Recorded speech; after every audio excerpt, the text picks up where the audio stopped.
for today, what we're going to do is I will be presenting to you the IMRAD format, which will be our uh,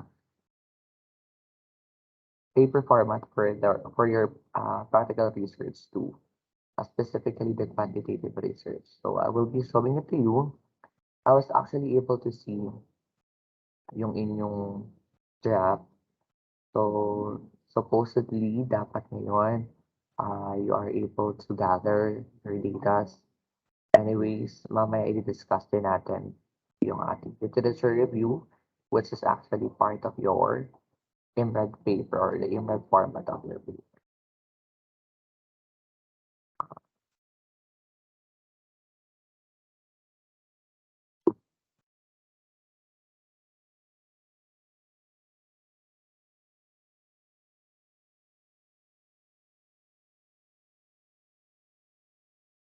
Seven na lang kayo ha, dahil nung nakaraan ang dami nyo.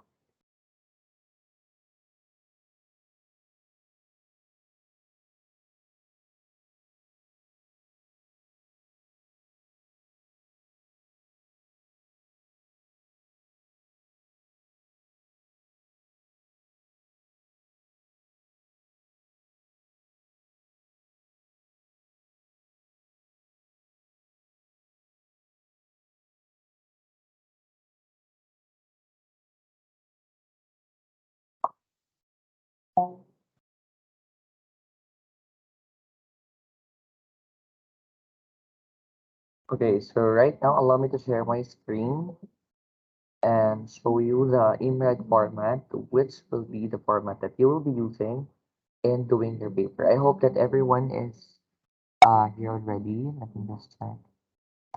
2, 3, 4, 5, 7 pa din. Anyways, okay. Yung iba, sana makapasok. So, as what I mentioned, we will be using actually the IMRAD format in doing your research paper. So, dun sa ginawa nyo, this is actually your paper.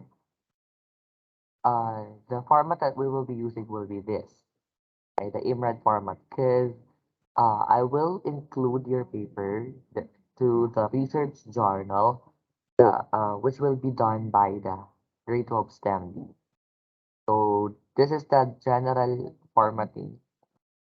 It might be subjected for uh, changes pa naman. So, pero ito yung gagamitin natin.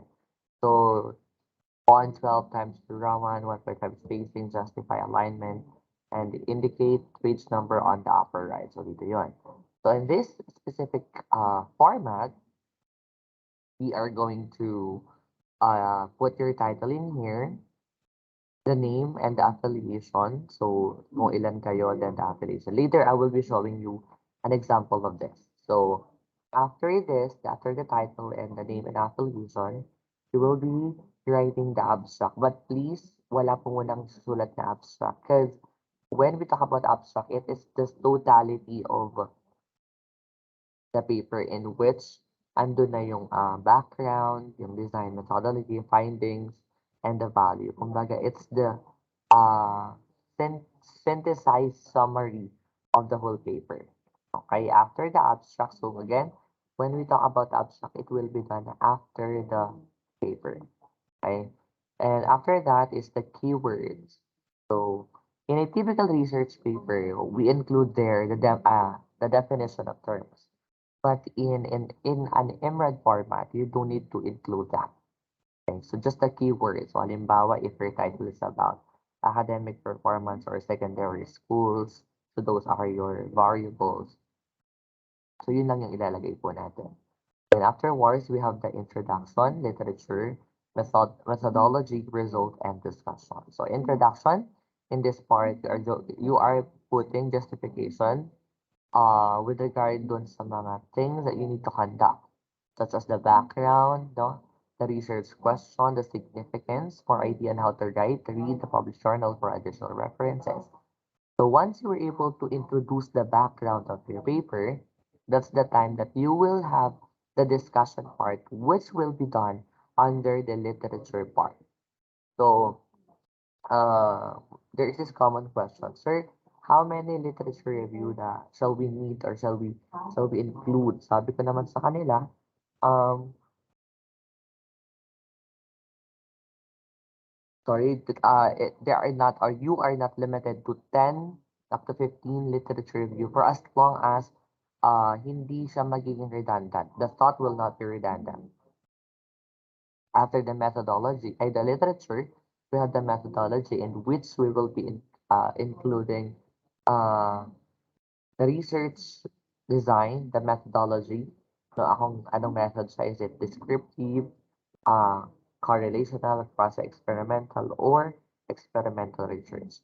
After that, isasama din natin yung participants, your populations, the instruments or the materials that you will be needed.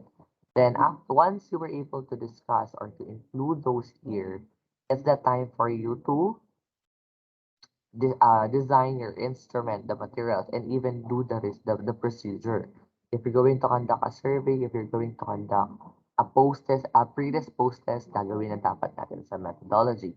So that, under the result, we would be able to analyze. So, in this part, you already have the uh, the data in which is subjected for further analysis.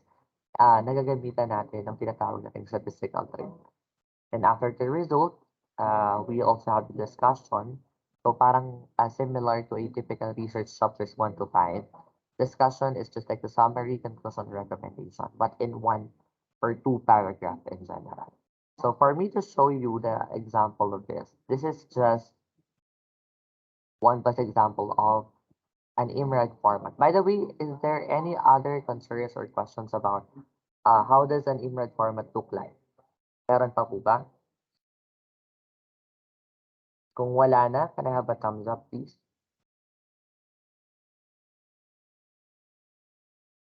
Okay, thank you very much. And I hope that everybody will participate. So let us just say that our imprint format is entitled The Study Habits, Study Attitudes, Academic Performance, and Online Learning Engagement Among Junior High School Students.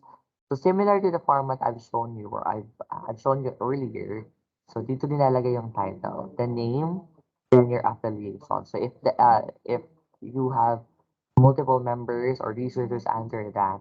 So you will include all of the names plus the affiliations or the school in which you are conducting the study. So again, when we talk about abstract, it is the totality or the summary of the whole paper to be followed by the keyword. So kung papansin nyo dito, there is a part of introducing the topic, then ayan, no? The study also aimed to compare and correlate, in which this is considered the research methodology. So a survey questionnaire, it was distributed among. So this is also a research method. Hanggang sa bumaba sila doon sa ating discussion part. So abstract po ang part nila. So on the introduction part, there are only a few things that I would like you to remember. Una, you are going to put the background of the study. When you introduce a certain topic, the background information should be crunchy. What I'm trying to say is that when you introduce a topic or when you introduce a title, not the idea of your title, you should place or write it in such a way that your audience or your parents would be able to easily or directly understand what you're trying to study all about. Right? So in this, this is just an example. So since the coronavirus pandemic started in 2019, several schools shifted to the new normal way of education to adapt to the changing needs of the society. So another reminder is when you write introduction, lagi po natin tandaan, it should be from general to specific. Malawak down to the specific details. Okay? After the background, no, the researcher directly followed it with the statement of the problem. Huwag kayo masyadong mako-confuse. The statement of the problem, actually okay na yung statement of the problem nyo. At ang bagay na to ay i-insert lang po natin siya dito. So when we write an introduction, since you are just writing a research journal, IMRAD format is a part of a research journal or a format that is applicable for research journal. Kasi may ikli lang siya. Pero yung process, the procedure of you conducting the paper is medyo mahaba. So after you introduce the topic or the idea of your title or your study itself, you're going to give or provide the research question, which will of course be triggered doon sa inyong gagamitin or gagawing survey questionnaires. Okay, so dito, the study aims to describe, compare, and correlate the current study habits, study attitudes, academic performance, and online learning engagement of the junior high school students from grade 9 and 10 specifically. So ganon, this is the research or the general problem followed by the specific research question. Okay, so after that, after the idea of you looking on or putting on the statement of the problem, excuse me, so that's the time that you will be writing the purpose. So why or even or the significance of the study. Whom do you think your paper will be beneficial? Kanino siya mas magiging beneficial? Okay, then followed by the review of related literature. Again, based on what I've mentioned earlier, how many literature review you are supposed to gather? Can you jot it down on our meeting chat, please?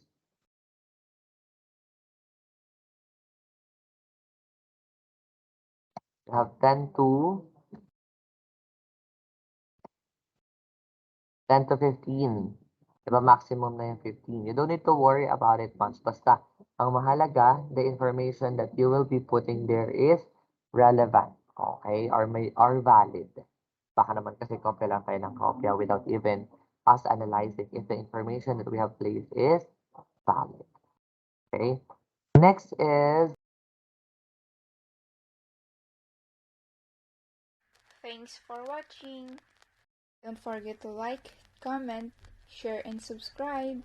See you to my next vlog. Bye!